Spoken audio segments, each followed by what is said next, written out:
आपला प्रश्न पहिला आहे पहा, क्षार आणि पाणी याचं प्रामुख्याने श्वसन करण्याचं काम शरीरात कोणता अवयव करतो? पहा, पाण्याचं आणि क्षारचं श्वसन करण्याचं काम हे शरीरात कोणता घटक करतो? आपल्याला कमेंट करून उत्तर द्यायचं आहे. हा प्रश्न आहे, हा महत्वाचा प्रश्न आहे.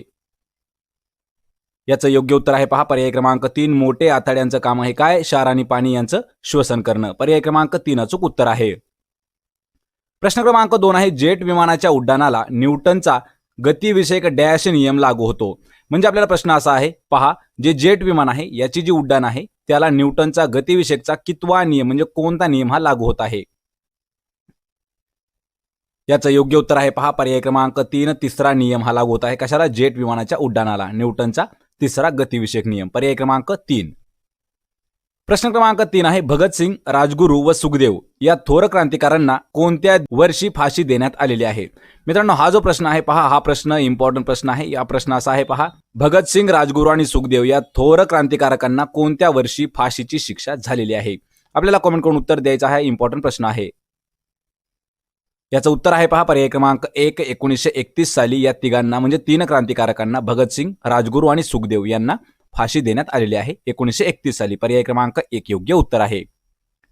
प्रश्न क्रमांक 4 आहे, हैदराबाद संस्थानातील रजाकार संघटनेचा प्रमुख खालीलपैकी कोण होता? याचं योग्य उत्तर आहे पहा पर्याय क्रमांक 4, कासिम रजवी. हा जो आहे हा हैदराबाद संस्थानातील रजाकार संघटनेचा प्रमुख होता. पर्याय क्रमांक 4. प्रश्न क्रमांक 5 आहे, गुलामगिरी आणि शेतकऱ्याचा आसूड, सार्वजनिक सत्यधर्म हे ग्रंथ खालीलपैकी कोणी लिहिले आहेत? मित्रांनो, आपल्याला दरवर्षी पहा पुस्तक आणि त्याचे लेखक लक्षात ठेवायचे. पुस्तक, ग्रंथ आणि लेखक, पुस्तक आणि त्याचे लेखक यावरती आपल्याला जवळपास दरवर्षी 2 ते 4 मार्क्ससाठी हा प्रश्न विचारण्यात येत आहे. तर आपल्याला डिस्क्रिप्शनमध्ये एक लिंक मिळेल, त्या ठिकाणी आपण जवळपास 50 पुस्तकं आणि त्यांचे लेखक आपण पाहू शकता. तर यामध्ये पहा प्रश्न आहे, गुलामगिरी आणि शेतकऱ्याचा आसूड तसेच सार्वजनिक सत्यधर्म हा ग्रंथ कोणी लिहिला आहे? याचं उत्तर आहे पहा पर्याय क्रमांक 2, महात्मा फुले यांनी लिहिलेले ग्रंथ आहेत गुलामगिरी, शेतकऱ्याचा आसूड आणि सार्वजनिक सत्यधर्म. पर्याय क्रमांक 2 अचूक उत्तर आहे. प्रश्न क्रमांक 6 आहे, हडप्पा संस्कृतीतील खालीलपैकी कोणत्या ठिकाणी नांगरलेल्या शेतीचा पुरावा मिळालेला आहे? पहा, हडप्पा संस्कृतीमध्ये जे नांगरलेली शेती आहे याचा पुरावा मिळाला आहे. तो खालीलपैकी कोणत्या ठिकाणी मिळाला आहे? आपल्याला कमेंट करून सांगायचं आहे. इतिहासावरील हा महत्वाचा प्रश्न आहे. याचं उत्तर आहे पहा पर्याय क्रमांक 2, कालीबंगन या ठिकाणी हडप्पा संस्कृतीमधील नांगरलेली जी शेती आहे त्याचा पुरावा मिळाला आहे. पर्याय क्रमांक 2, कालीबंगन. प्रश्न क्रमांक 7 आहे, पंचशील करारावर सर्वप्रथम सही करणारे 2 देश कोणते आहेत? मित्रांनो, हा जो प्रश्न आहे पहा, हा इतिहासामध्ये हा प्रश्न महत्वाचा प्रश्न आहे. तर पहा प्रश्न, पंचशील करार जो झाला यामध्ये सर्वप्रथम सही करणारे 2 देश कोणते आहेत? आपल्याला कमेंट करून उत्तर द्यायचं आहे. इम्पॉर्टंट प्रश्न आहे हा. याचं योग्य उत्तर आहे पहा पर्याय क्रमांक 4, भारत आणि चीन या 2 देशांनी पंचशील करारावर सर्वप्रथम सही करणारे देश ठरले आहेत, भारत आणि चीन. पर्याय क्रमांक 4. प्रश्न क्रमांक 8 आहे, प्राणहिता हा कोणत्या 2 नद्यांचा एकत्रित प्रवाह आहे? पहा, खालीलपैकी अशा कोणत्या 2 नद्या एकत्र मिळाल्याच्या नंतर प्राणहिता हा प्रवाह तयार होतो म्हणजे प्राणहिता तयार होते? आपल्याला कमेंट करून उत्तर द्यायचं आहे. मित्रांनो, महत्वाचा प्रश्न आहे. नदी प्रणाली हा जो विषय आहे यावर हा महत्वाचा प्रश्न आहे, नदी प्रणालीवरती.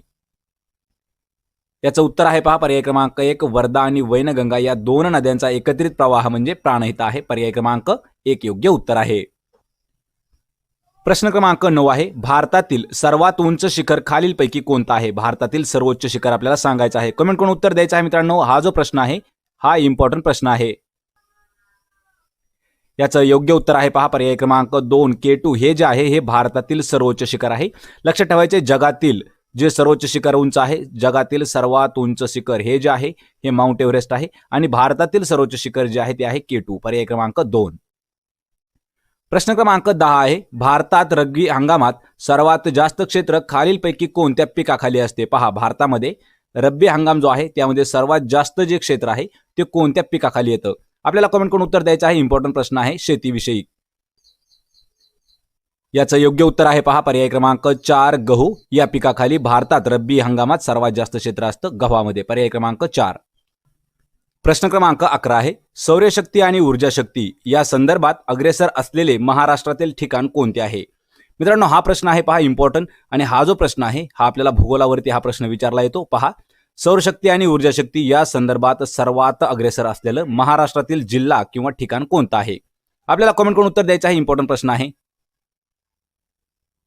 याचं योग्य उत्तर आहे पहा पर्याय क्रमांक 1 औरंगाबाद. हे जे शहर आहे हे सौरशक्ती आणि ऊर्जा शक्ती या संदर्भात अग्रेसर असलेलं महाराष्ट्रातील एक ठिकाण आहे औरंगाबाद. पर्याय क्रमांक 1. प्रश्न क्रमांक 12 आहे, फळसिंचन पद्धतीचा अवलंब धुळे जिल्ह्यात कोणत्या नदीवर करण्यात आला आहे? हा जो प्रश्न आहे नदी प्रणालीवरतीच महत्वाचा प्रश्न आहे. तसेच हा प्रश्न आपल्याला भूगोलामध्ये विचारला जातो. पहा, फळसिंचन पद्धतीचा अवलंब धुळे जिल्ह्यात कोणत्या नदीवरती करण्यात आला आहे? याचं उत्तर आहे पहा पर्याय क्रमांक 3 पांझरा नदीवरती फळसिंचन पद्धतीचा अवलंब करण्यात आला आहे आणि पांझरा नदी जी आहे ती धुळे जिल्ह्यात येते. पर्याय क्रमांक 3 अचूक उत्तर आहे.